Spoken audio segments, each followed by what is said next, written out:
convert the texts into the original biblical texts into common, easy to understand English.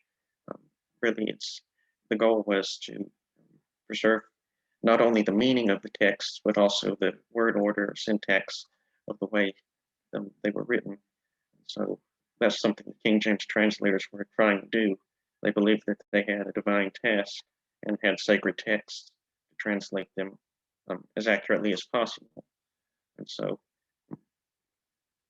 that's and so as a result of that, you end up getting Greek and Hebrew syntax structures in the English translation. And so having this interest in the way the King James was translated, I started looking into trying to find a topic for my religion capstone. And I came across a topic that said that the King James, or a book that said the King James Bible brought these literal structures from the original languages into English literature as writers imitated biblical prose style. And so as I started to look into that particular idea of the King James Bible bringing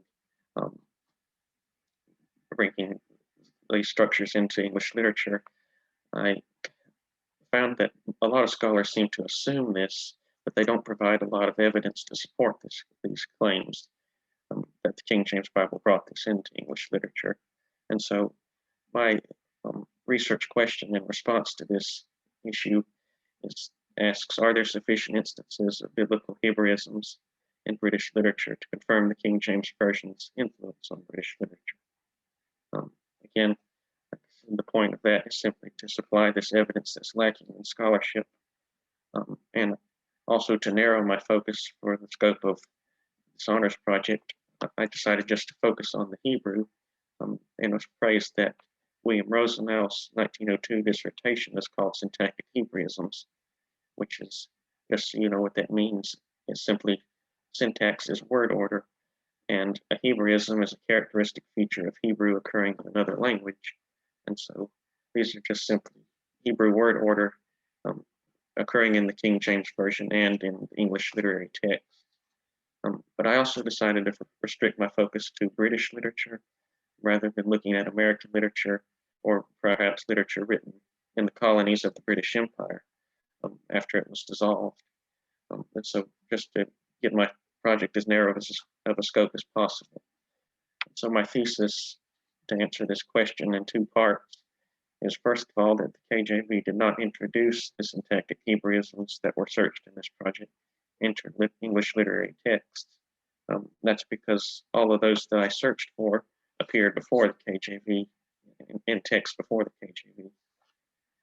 And then the second part of my thesis is that it seems likely that the KJV coined and popularized some phrases containing specifically biblically related words in following Hebraic syntax structure. And so I reach this point because these syntactic Hebraisms were found to, or some particular phrases in them were found to increase in frequency. And so, but don't get caught up in the weeds too much. Just remember those two ideas I've underlined. First of all, the KJV did not introduce these syntactic structures into English literature, but perhaps popularized some particular words and phrases within those structures. And so to explain how I reached this thesis, I'll give you a description of my methodology.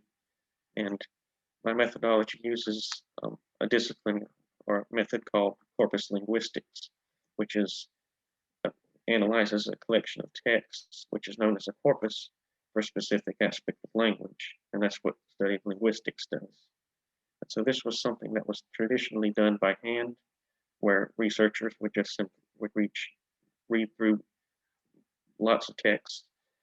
But now we can do this with a computer, maybe search thousands of texts in a matter of seconds and not risk glossing over anything that we would in a manual analysis. And so my project's also going to use the computer version primarily. But also the last thing you should understand about this corpus linguistics is that there's two main ways of using it. One is a corpus-driven approach, and that's where you draw an argument just from corpus linguistics research, whereas a corpus-based approach just uses corpus linguistics to validate an already existing claim. And so that's where my project is going to do. It's going to validate the claim whether the KJV brought these structures into English literature.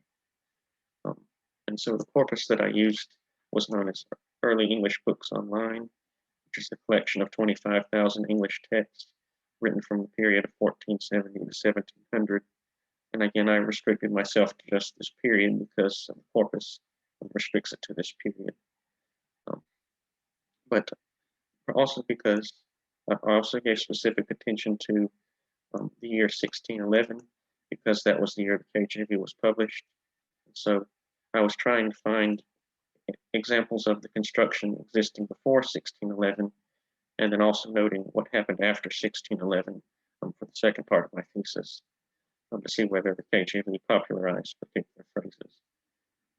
And lastly, because I'm new to corpus linguistics and haven't used it before, I did another analysis of some select texts that I'm more familiar with.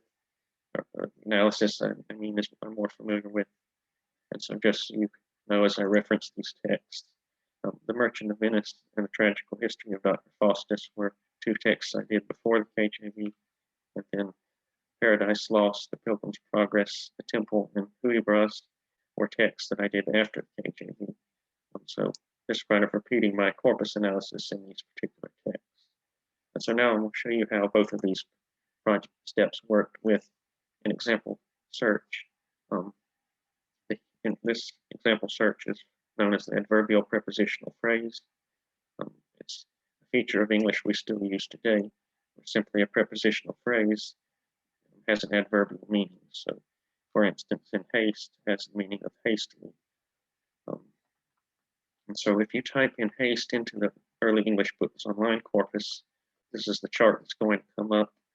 And if you're giving particular attention to the 1610s here, where 1611 is, you can see that there's plenty of instances where this construction appeared in all the decades before 1610s. And so that would be the first aspect of my thesis, that this construction, or this particular phrase at least, was in use before the KJV. I also looked after the 1611s period and see if there were any increases in frequency. And as you can see here, the numbers remain pretty consistent after the 1610s. And so there wasn't really any increases in frequency. The only one would be this, what this dark coloring shows is the increase, because there's different numbers of texts in each particular period, in each decade. And so since there's no dark coloring over here, this wasn't a phrase that the KJV may have increased the frequency of. But after noticing the findings on that chart, I would click the context tab on that same chart that I showed you, and this would pull up the particular texts this phrase appeared in. And so what main thing I was looking for in doing this was to make sure that it wasn't in just translated works, because if that were the case, the phrase could just, or the construction could just be something that was translated from the other language rather than being native to English. And so I would eliminate this first one as it is an example of a translated work. But since, like this third listing here, is a work by Chaucer, and so that would be an example of the phrase being in use long before the KJV here in 1477. And so that's what I was looking for, is as long to find evidence like that to show its existence in text before the KJV. You can also see there's some variation in these texts. Some of them are repeated, and like this text here, as Chronicles text, is a historical text rather than just a literary text like Chaucer. So this variation in text was also important because it showed the establishment of the construction in English before the KJV. And so, but I didn't base my searches on just one phrase, on my conclusions on just one phrase. And so I also searched for some other phrases, like in this case, with praise and with thanksgiving, see if they would support the same, show the same findings. And these two phrases actually did, similar to what I just showed you with in haste. But these were interestingly mostly in religious contexts. And, that was just, I think, because of the phrases thanksgiving and praise being connected with religious ideas. So still same ideas I showed you with in haste. And I do want to mention one last phrase with gladness here, as in the chart below, which I'm not sure if you can see all of it now. But anyway, I just mentioned this because it's one phrase that didn't exist before the 1610s. There's nothing shown before it here.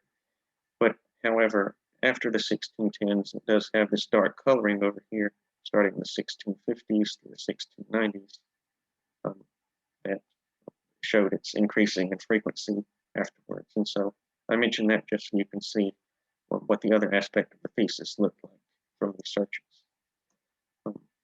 And also, so you can see what the second part of the analysis looked like, I searched these same phrases in Project Gutenberg texts. The significance of that was that I can look at the whole text, analyze the whole text at one time.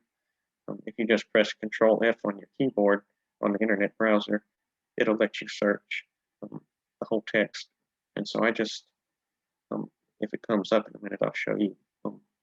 I just searched in the find bar here each of the specific phrases from each search. So if I type in haste in this one, you can see that it appeared 5 times here. And so I was looking to record how much each phrase appeared. But if you try, for instance, with gladness in this one, it's one that doesn't appear at all. And so this was something I was just trying each phrase, test phrase that I did in each particular Project Gutenberg text and recording the findings to see whether they supported the corpus findings or not. So I'll just show you can see the rest of the results for the adverbial prepositional phrase search here. I'll just mention that for the phrase in haste also appeared in these other texts. With praise was the only other one of the phrases I had that appeared in one text. And but I want to explain here that I could also, rather than just searching the whole phrase, I was able to search just one aspect, one word out of the phrase. So if I search just haste, I could find another adverbial prepositional phrase like with haste, rather than just in haste. Or if I search just the preposition, I could scroll through and find a different word for the object, like glory in this case. And so that's how I brought in those searches to see if they would support the corpus results. But because this is all the results that I found here, I wasn't able to, since there wasn't a lot of results from this search, I also did a second part of this analysis to look at 2 random passages from each text and just read them for the constructions. And so that's how I found another phrase here that didn't have, again, that wasn't used in the corpus searches. And so these are all the results that I have from this search here. And though it's a few results, that's understandable because I'm only looking at 6 texts as opposed to 25,000. And there still was evidence to show that it was in text before the KJV, as this one instance in the Merchant of Venice shows, and that there were an increased prevalence for some phrases, like I showed you the 5 instances of in haste from Paradise Lost, as well as 10 in the Hudibras text here. That would suggest that the KJV had some influence in popularizing the phrase. So just so you can see what another search looked like. This is for the compound preposition as another Hebraism. It's simply 2 prepositions stuck beside each other, functioning together. And so I want to mention this because I was actually able to use a part of speech in this one rather than just specific words. So I could take the preposition from and this abbreviation would search for all the prepositions aside from. And so I could get results like from among, which is one that appeared from the 1520s to 1690s, again as evidence before the KJV, and particularly interesting in this case in previous Bible translations, which is about the strongest evidence I could find that the KJV was not the first to use it. You also have a phrase like from under, which didn't appear until the 1610s and steadily increased afterwards, kind of like what I showed you with gladness. And so, again, both aspects of the thesis are found in the corpus. I also, for the select Gutenberg analysis, I just searched one preposition in this case, and then scrolled through to see where I could find an instance followed by another preposition. And so doing that, I was able to find numerous appearances in all the texts from before and after the KJV, which again would support the idea that it was in use before the KJV. And so, but I don't have time to go into all those right now, all the rest of the Hebraisms. There were 5 more that I did. If you want to ask questions about them later, I'd be happy to answer them. But I do want to make sure you understand the big idea before I end the presentation again. And that's with all the Hebraisms I searched, like I showed you, they all were found to be in texts before the KJV. However, specific phrases either appeared or increased in frequency after the KJV, as I showed you with the phrases with gladness and from under. And so this thesis, while consistent throughout the paper, is kind of limited just to the 7 Hebraisms I searched, as well as the short period of British texts from 1470 to 1700. And so future research, searching other Hebraisms or perhaps in other texts, might find evidence that could modify the thesis or it might support it. But I'm just noting that mine is limited just to what I've searched in those 7 Hebraisms in a short range of texts. And still, I think that though my project is limited, it has significance for casting doubt on those claims that scholars have made about the KJV's influence and helping us to achieve a more complete understanding of the KJV's influence, in which we recognize the importance of previous Bible translations like these 2 here, and not just simply blindly assuming that KJV influenced literature without providing a sufficient amount of evidence for that. And I think really what's especially significant about that is that there's much future work to be done. And so I think my project is also significant for showing that need for future work. So that's all I have to say here. I'll leave it at that. And if you have like more information after our question and answer session, you're welcome to email me for a copy of the paper or whatever, any other questions you have. So I'll turn it over to you now to ask any questions. Thank you very much, John.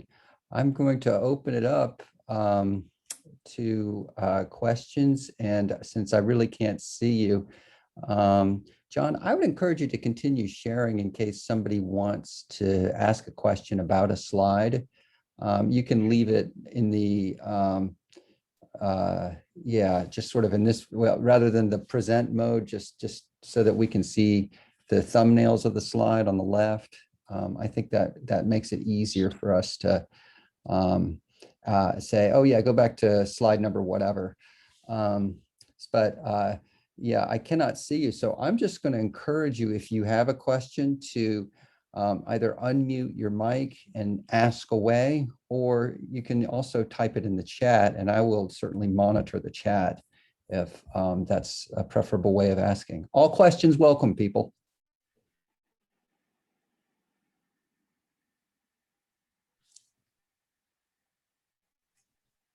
I don't have a question. I just want to say that I think you did a good job, John. Thank you. Yes, praise is also welcome. Yes. Criticism, we'll have to talk about that. No, I'm just,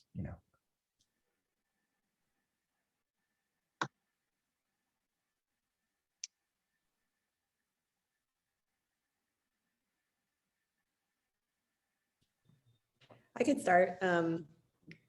I just want to say I really appreciated the work that you did on this project, John, and that it involved really going beyond like the disciplines of literary study, and to really bring in your expertise now in religion. And I think the thing that I'm most interested in hearing about is it seems like one of the ways that you were able to kind of disprove or complicate some of the assumptions about the linguistic influence of the KJV is that you've used this this database to search many more texts than would be humanly possible to read, certainly in a semester or two. So I'm wondering if you can tell us a little bit about doing this kind of mass, computer-based searching or reading, and like what it was like to interface with that particular database and the texts themselves to just sort of discover this influence.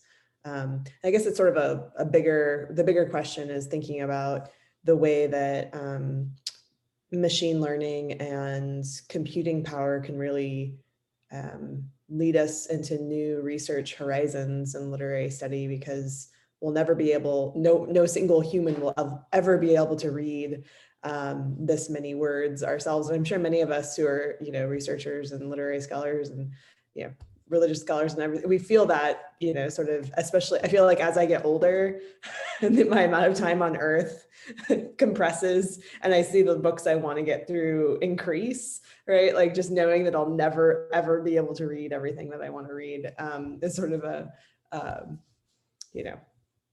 one of the struggles, I guess, of aging. But when I look at your research and think about, machine-based learning and sort of this computer-based research, it seems really exciting and interesting. So I was just wondering if you could talk a little bit about that. Okay. So again, this is just something, it's a technique more used to corpus linguistics, like I've done, is more something that's used in a general study of language, I guess. So, to study linguistic change, I guess if you were looking, kind of what I was looking at in the frequency charts where there were changes, but I guess, so I've just kind of applied it to my particular study. But it's, I think that, I could talk about some of the difficulties I've had using it. It's not, like I said, it's not something I'm familiar with, so it's something I had to spend a week just figuring out how to use. And I think that there's probably room for different kinds of corpuses, corpora as well.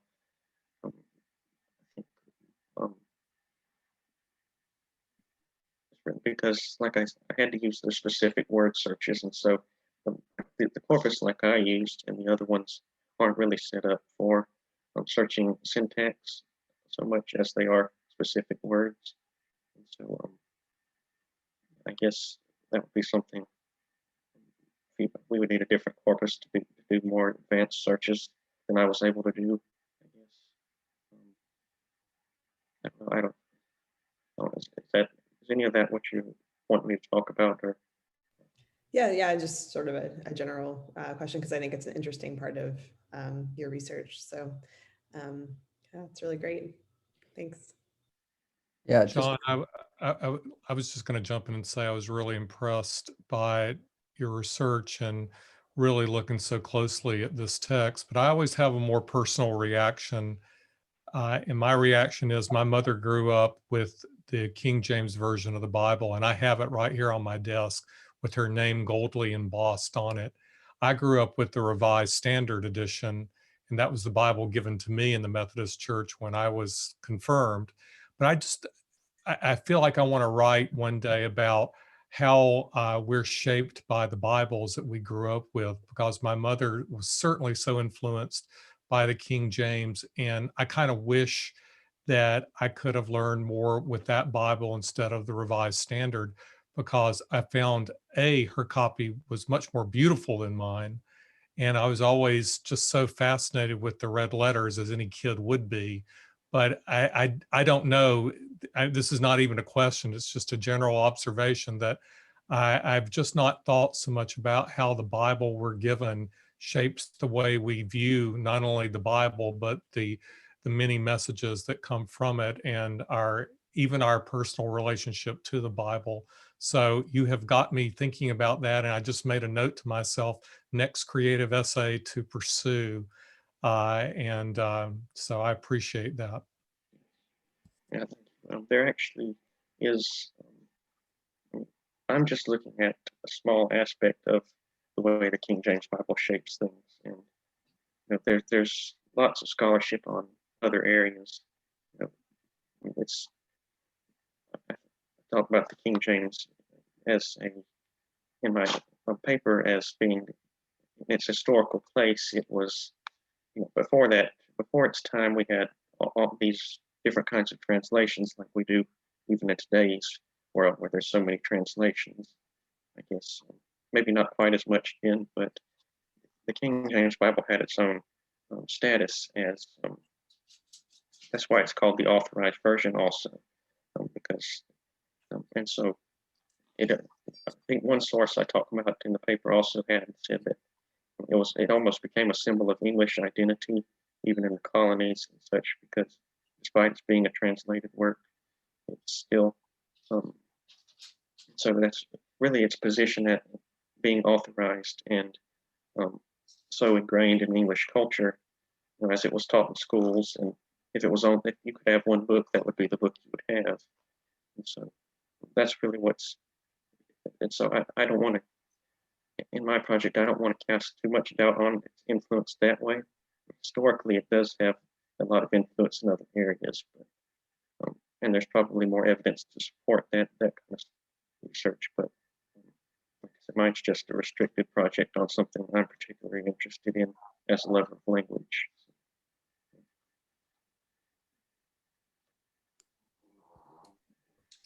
Well, thank you very much, John.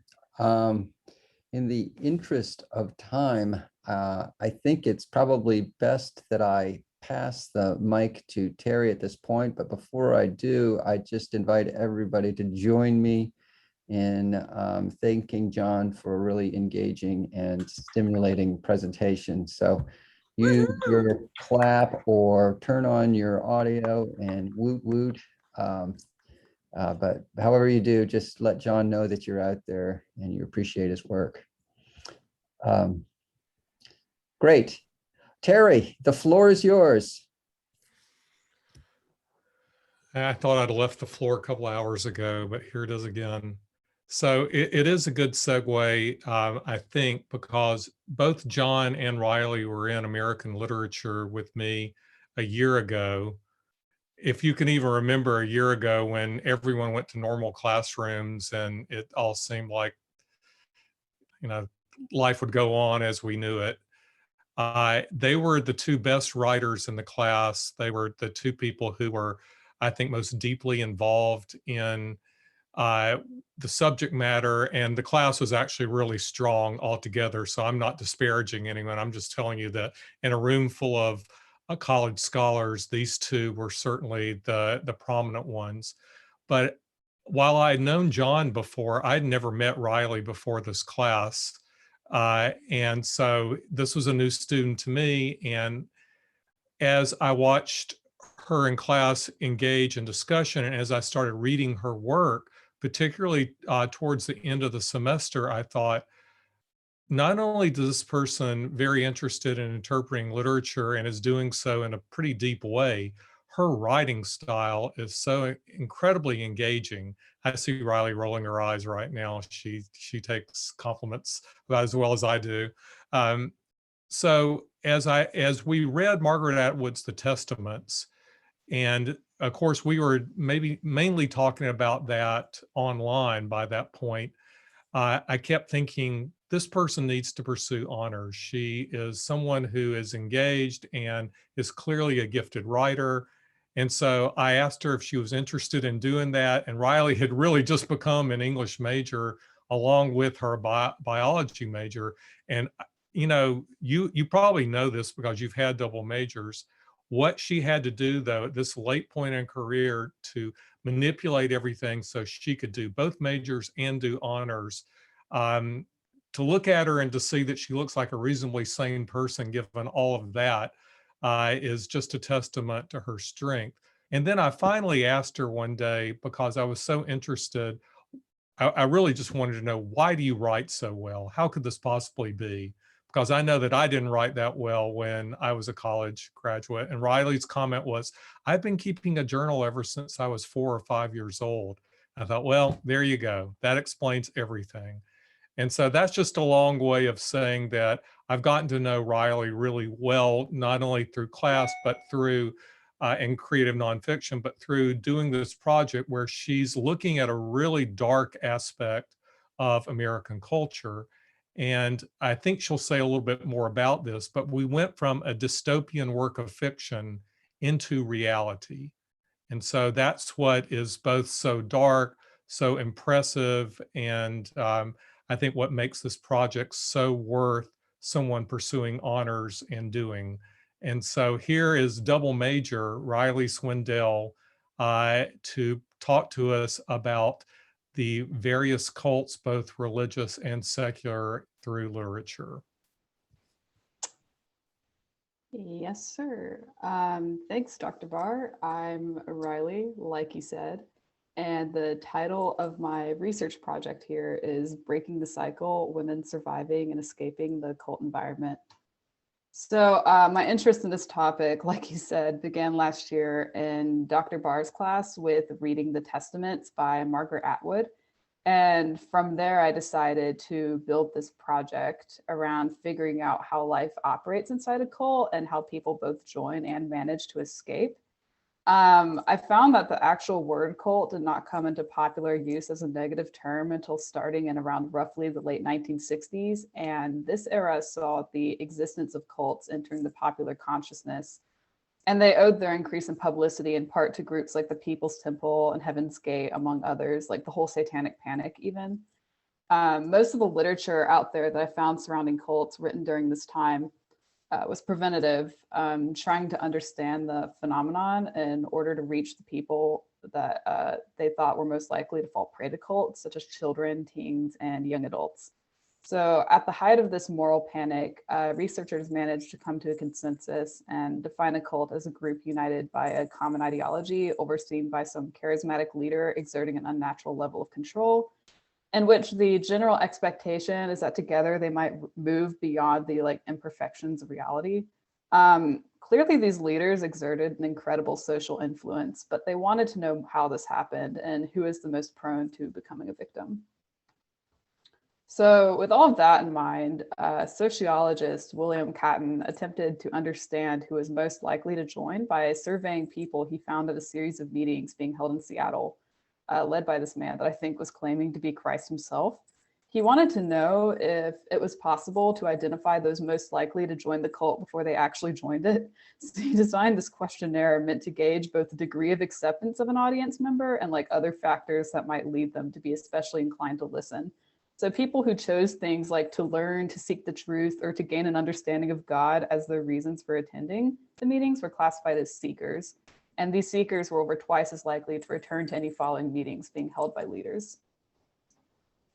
But the generally private nature of cults, made harder by this reluctance of the followers to break this facade of complete devotion, made it kind of tough for most authors of the 70s and 80s to get a genuine glimpse of the conversion process at a personal level. Some speculated that the rise of the cult was more than just psychiatric issues present in the victims themselves, while still noting that it was worth acknowledging the social, psychological, spiritual, and economic forces at play here. In the end, though, most researchers concluded that only when they could get through that wall of secrecy would they begin to understand the nature of the psychological and behavioral changes that occur when someone joins a religious cult. And well, this did actually get sort of answered eventually in the form of survivor narratives detailing the cult experience from a first-person perspective, which this project looks at. And so my thesis basically states that cults take mainstream religion to pretty unconventional extremes and tend to rely heavily upon the continued subjugation of their most vulnerable members, women and children, to keep people in this system of religious extremism. So this process begins with childhood indoctrination and is kept going by active members, and it all serves to disempower and disenfranchise women especially, using their own guilt and resentment to keep them under control. Escaping all of this usually begins on an internal level. The mind must first be freed, and this whole process can take several paths, which I explored in this project using accounts from several different organizations that might be considered cults, all while trying to understand how it is that these systems function. And so we will start this by looking at the first person narratives that served as the primary sources for this project, beginning with some cultural background on the Jewish ultra-Orthodoxy. A cultural connection linking both of the works on the ultra-Orthodox experience that I read is the setting of the Williamsburg Hasidic community of Brooklyn, New York City, which is this very strict enclave that rejects modernity despite being literally surrounded by a very urban, secular environment. This rejection of secularism has continued for, I think, 3 generations. Most of Williamsburg population is made up of the descendants of like Hungarian Jews that like settled there following World War II. The most influential of the sub-communities that rose to power within Williamsburg is the Satmar, founded in 1947. Satmar operates the largest Jewish education system in the United States. Boys in the system usually end their secular studies around the age 13, and they go into full-time religious study, while girls, on the other hand, attend high school and gain a more functional vocational type of education that is expected to help them get a job and earn some income in order to pay for their weddings and future households, which is a phenomenon we saw appear in both of the Hasidic books that I read. The intensity of the Satmar educational system is credited a lot for being at least one of the reasons that the adult members of Williamsburg remain so devoted and continue with their cultural isolation from the surrounding city. And so for men and women, marriage is an inescapable part of Hasidic life. This is a major plot point in both of the ultra-Orthodox works that I read. The objective is for everyone to be married, and Hasidic marriage follows a completely different set of priorities in secular society. There's even a certain appeal to marriage for some women, like it's seen as a chance to get some relative leniency because women do receive like some kind of freedom in their own households once they're married. Above all, marriage is a business deal, and it's coordinated almost entirely by the parents because of this. Hasidic women that are to be married are expected to be young. Like if you were an unmarried Hasidic woman and you're over 20 years of age, you're actually considered to be past your shelf life. Physical beauty is another thing that's taken into consideration, but generally though, traits we might consider important in secular marriages, such as personality, are hardly acknowledged by the Hasidim when pairing couples. And this is because at the end of the day, it's not about who the woman is, but like what she can provide for her husband and future household. And the least desirable of all in a female marriage candidate is intelligence. So a woman that is willing to pay attention and ask questions is way more likely to cause problems for her husband. So with all of that background information on the culture in mind, the first source that I looked at set in the world of Orthodox Judaism is The Romance Reader, written by Pearl Abraham, which is this novel that kind of focuses on the life and family of Rachel Benjamin. At the start of the novel, she's only 12. She's already very, very aware of the expectations that await her. She watches her mother in particular, like really closely, seeing how she has been shaped by her relationship with her husband. Rachel sees that despite her mother's like growing discontent as a housewife, she still continues to enact the same rules that inflicted her own suffering upon her daughters. And she begins to rebel against these strict limitations, smuggling books written in English instead of Yiddish, applying for a library card so she can read even more, sneaking in sheer nylons, and even going so far as to apply for a job as a lifeguard and wear a scandalous swimsuit, which her parents really only forgive her for when she saves someone's life at work, something that they can accept as honorable. And after such a subversive adolescence in comparison to her peers, Rachel believes that marriage will grant her some freedom in comparison to life at home. And so she agrees to this marriage that ends poorly. So though her parents support her return home, she ends the book just knowing that like the rest of the world is still out there waiting for her, which she enters eventually.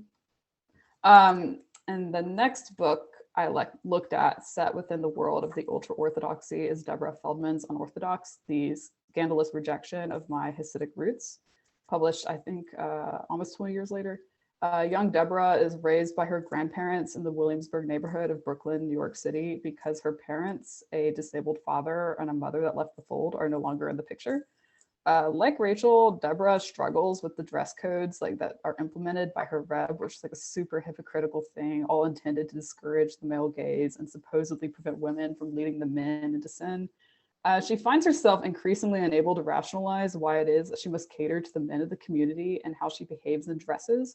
And the beginning of the end arrives with her marriage at 17, when she finds herself being shamed by her in-laws for not being the model wife that she is supposed to be.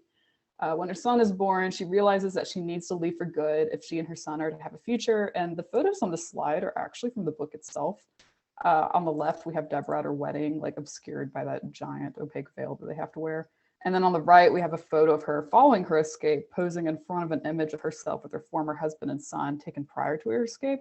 I think her husband actually ended up getting out later too, and he like credited her for like giving him like the seeds of doubt that he needed. So it's kind of a full circle moment. But moving on from ultra-Orthodox Judaism, next up is the Westboro Baptist Church. Westboro is kind of an oddity in that it's really not very Baptist at all, but rather this like super hyper-Calvinist group that believes its members to be the elect chosen for salvation and to bear the truth. And like there are members only, like all 70-something of them. They're pretty well known for their picketing, to the point that their website URL is quite literally one of their more infamous hateful slurs. They've protested the existence of quite a few groups within the United States population, including, but not at all limited to, the entire LGBTQ community, Jewish people, other Christians, Catholics, and Mormons. They also really hate soldiers in the United States and the United States government, and really just anyone that works for the government. Like if you go to their weekly blog on their website, which is a trip, by the way, they keep a tally of the soldiers and law enforcement officers that have died that week, and then they give praise for it, so it's disturbing. An interesting side note is that the founder, Fred Phelps, actually attended Bob Jones University, you know, like the one up in Greenville. He's pictured here, like towards the center of the slide with all the signs. He was there for a short period in the 1940s, and he found them far too racist at the time for his liking. And so that's kind of how indirectly how the family wound up the practicing law firm Phelps Chartered in Topeka, Kansas. Like in the beginning, before things got really wild and they started making money off of the civil lawsuits regarding the legality of their protests, they would take a lot of civil rights stuff to court and act as defense lawyers for people of color in the area when nobody else would. So they're definitely like outliers in some ways compared to the other organizations that I looked at. And another example of their outlier tendencies is their encouragement of knowing secular culture as opposed to the isolation of the Hasidim, because in order for members to know what they're preaching against, they have to know what is out there to begin with. So yeah, they're a little bit different, but the general issues of like zealotry, strict punishment, forced obedience, and the suppression of any doubts remain the same, which I'll discuss more later.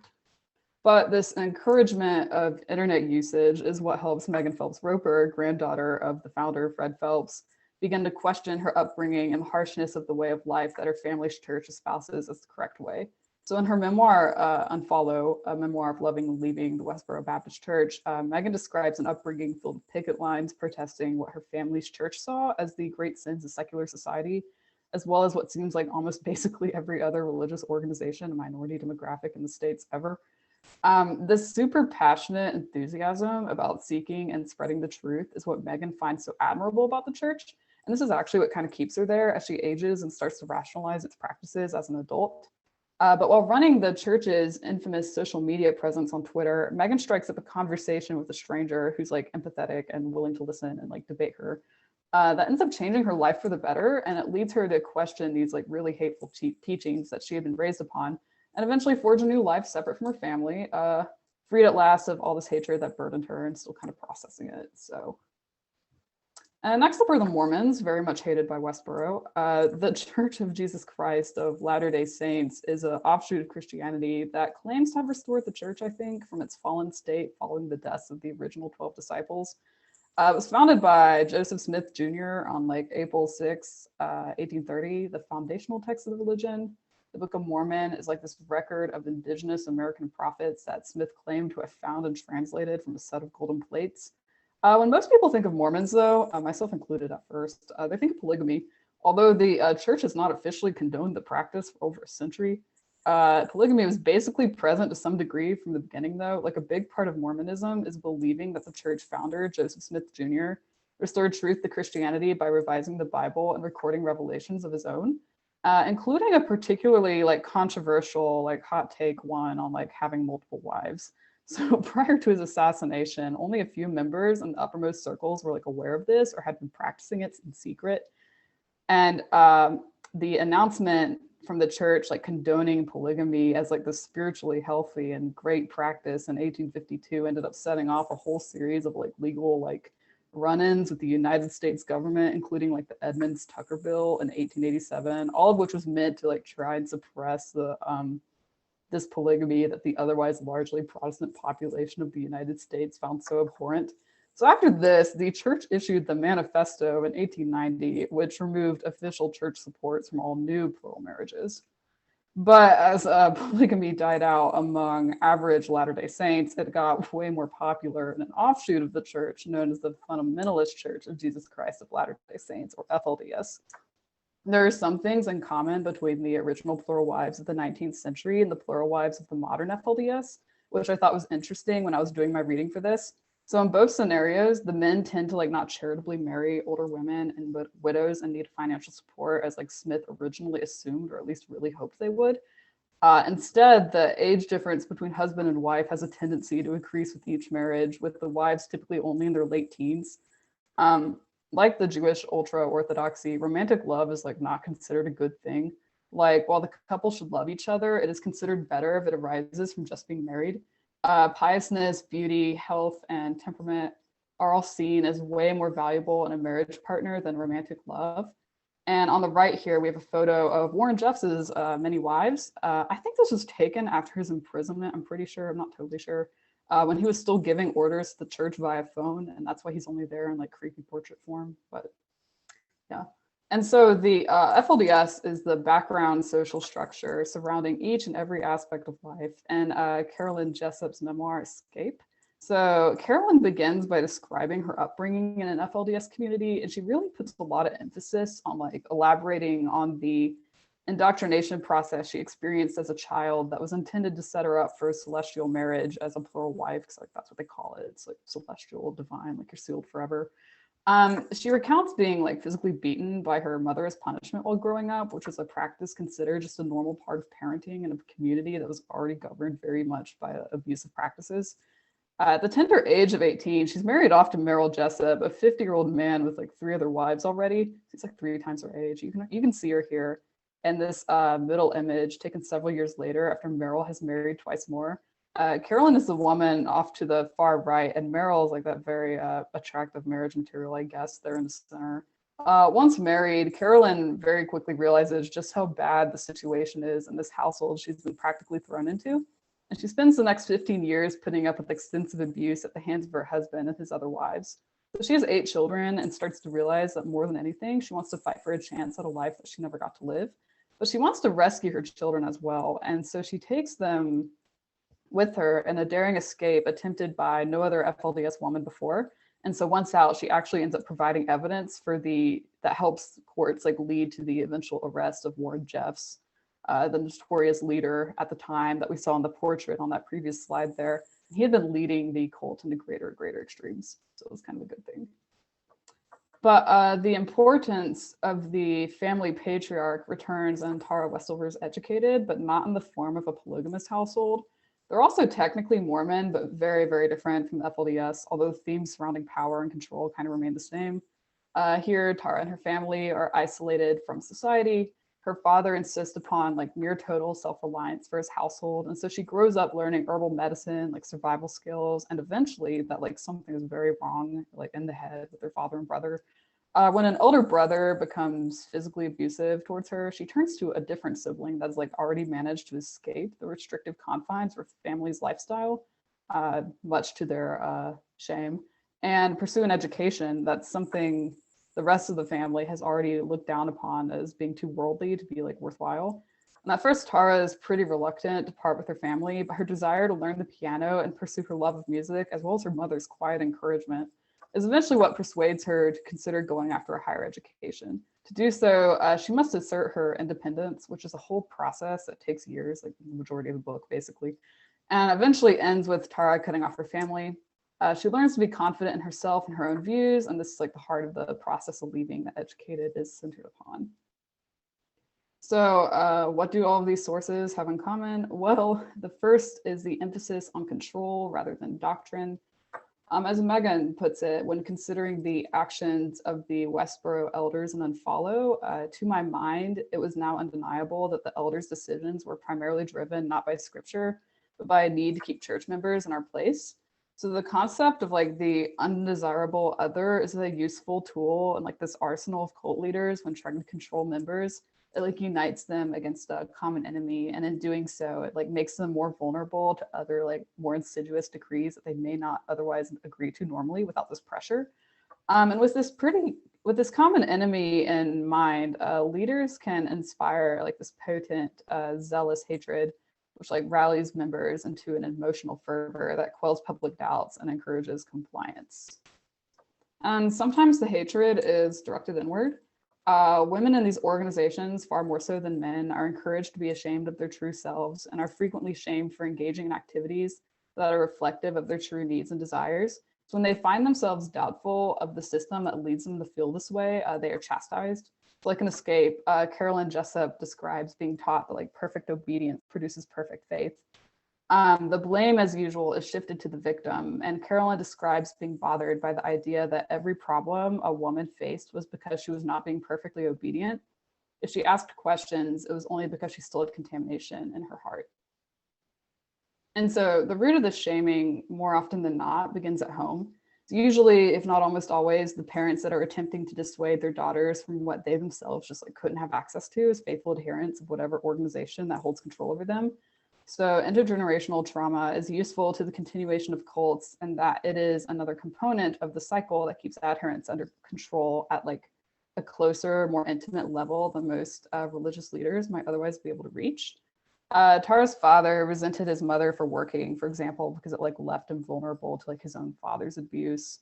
Rachel's mom resents her marriage for taking away her chance at a life not dictated by child rearing and pregnancy.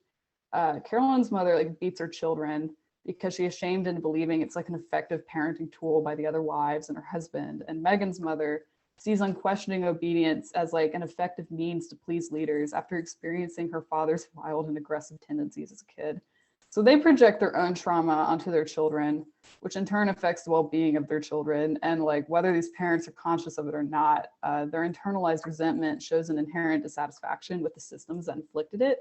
Like while they might chastise their children for questioning or appearing even remotely faithless, it's usually the children in these accounts that end up taking the leap and leaving the cult environment out of pursuit and health and self-identity. And so finally, one of the most important tools used on this road to freedom in each of the sources that I examined is an education. So like if cult members are kept in the dark about what the world beyond the cult has to offer them and fed misinformation instead, then fear, a product of their ignorance, is likely to keep them in place. Basically, ignorance is bliss. In the romance reader, for example, Rachel envies a friend for not reading. Like cult life's easier for her friend because she thinks only about like the real way of like their real life, and she doesn't long for whatever else might be out there. Ignorance also makes it more difficult for escapees to blend into popular culture. For example, Deborah describes the limitations placed by the Reb as being meant to make sure that none of them could ever blend in on the outside, such as like not allowing members to read English books or to wear the color red. And Tara Westover's ignorance of the secular world is even more pronounced, and it makes its like first appearance when she's in a college class. And I think the professor like mentions the Holocaust, and she just doesn't know what it is, and she asks aloud, and like a bunch of people are shocked that like she hadn't heard of the Holocaust, but like that's just how restricted her information was. And also, in addition to erasing the fear that comes with ignorance, an education has the power to help these silenced women find their voices outside the confines of religion. So in the closing lines of Educated, Tara writes that she is able to leave her terrified 16-year-old self in the past because of the wealth of knowledge that she has gained on both herself and like the world around her. And then Deborah Feldman like similarly reflects on like how writing her own memoir has led her full circle away from the closeted reader that she once was. And she ends up rejoicing in the fact that she's now free in every way.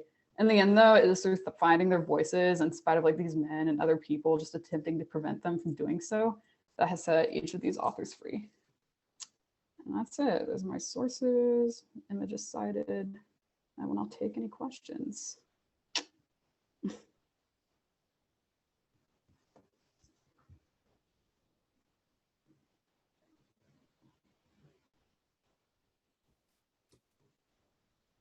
Riley, I have a quick question. First of all, that was really eloquent and quite a tour de force to see those witnesses of their various Orthodox religious practices. I'm curious about the mothers who managed to get away. I wonder that the custody of children must be a big issue. It is, yeah.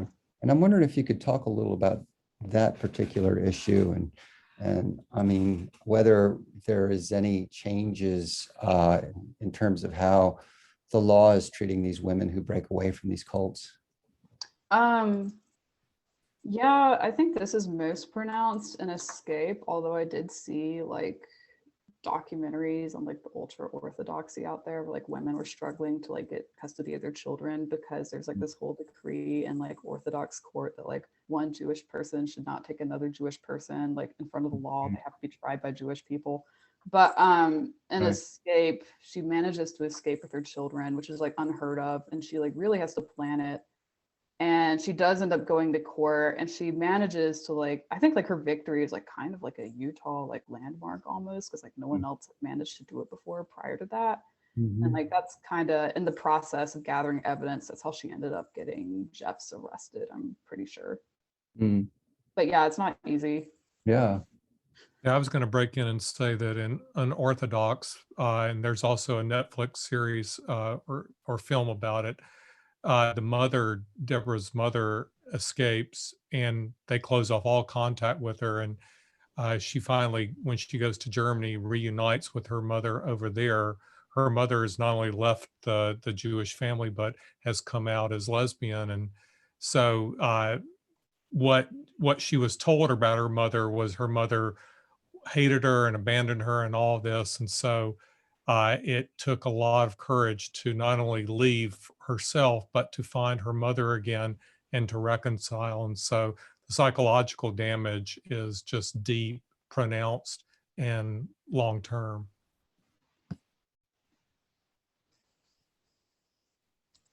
Yep. This is sort of a response to both of your fine presentations.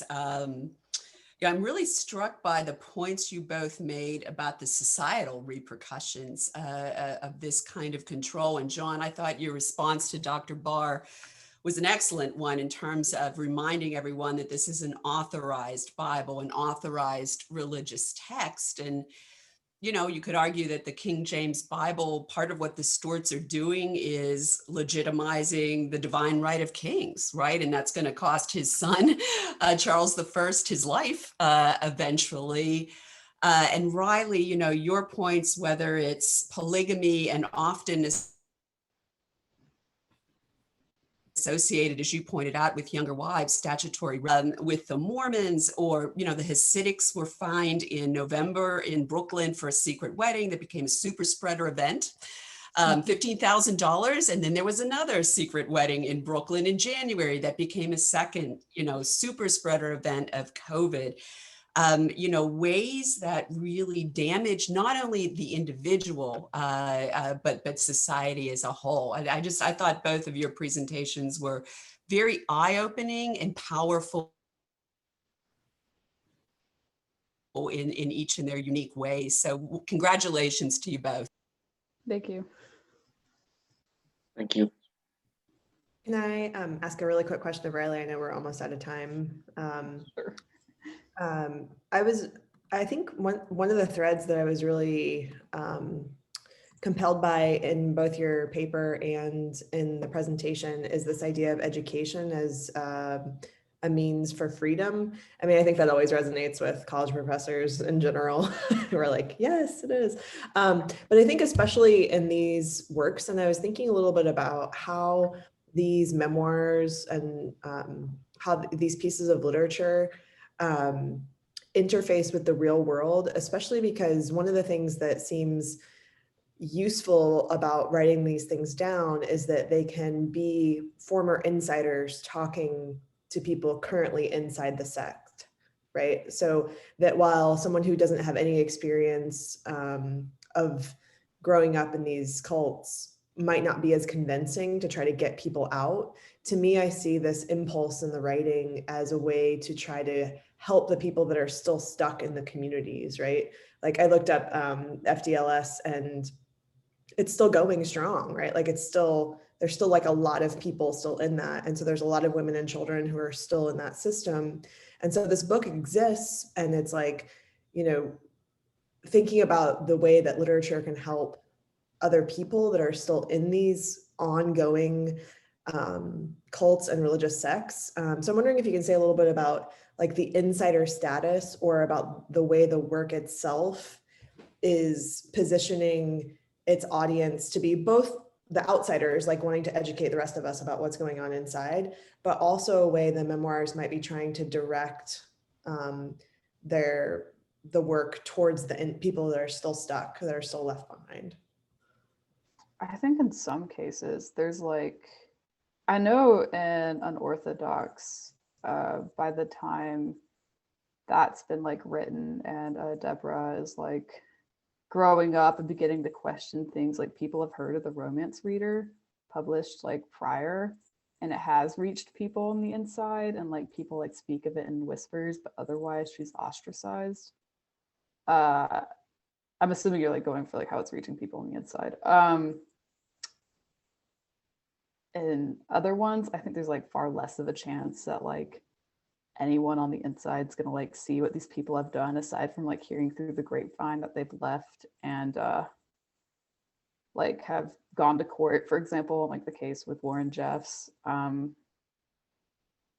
I think they're more shamed than anything at that point, and I don't think like in those cases it's just so much stricter, like the restriction of information. Like I don't think there's any chance that anyone on the inside would have read, or like it's highly unlikely. Like for some reason, I think in Unorthodox, like the books, like the Romance Reader has been like kind of passed around, like spoken of, but and the FLDS, there's like an even stricter control, because like they're out in the middle of nowhere, like they're along the Arizona-Utah border, whereas like Williamsburg is in the city, so like they're not supposed to like leave its bounds, but some of them do, and they go to like bookshops and they see these things. So I think it's easier for them in that regard, although it's not really easy. I'm just thinking about like the children, if they have a cell phone and can like find an ebook version, they might be sneaking it underneath the like elders' radar, hypothetically, you know, like, Yeah. I'm always impressed with how younger generations can find information. But I don't know, I was just thinking about the way that it might be serving like a dual purpose of like educating people who don't know about it, but the people who can leave, or the people who get a hold of it who are on the inside, like that it can form a way to heal or counter, like it's a document that counters the narrative, right? Like it's a testimony of what these people experience. So it might reaffirm like the abuses and the trauma for the people who survive and get out. Well, some of you might remember that Pearl Abraham actually came to PC back in the 90s to read from the Romance Reader. And I remember her showing me pictures of her family. She could still have some contact with them, but she was clearly not a part of them anymore. So she could meet her mother from time to time, but she would not be invited, only as an extreme outsider to a wedding. And so, of course, her mother had not read the Romance Reader and would not read the Romance Reader. But I think you're right, Emily and Riley, that there would be young women who would be trying to sneak that novel in, just like Abraham's character Rachel was trying to sneak the Harlequin romances into her bedroom too. And so it's kind of in that way, it's a little funny, but it just shows you how desperate some of these people are to try to connect with something that's more meaningful than watching their life unfold in their parents and seeing what their fate's going to be. Pearl Abraham did eat a cheeseburger too, so it was really, you know, just exciting to have her here.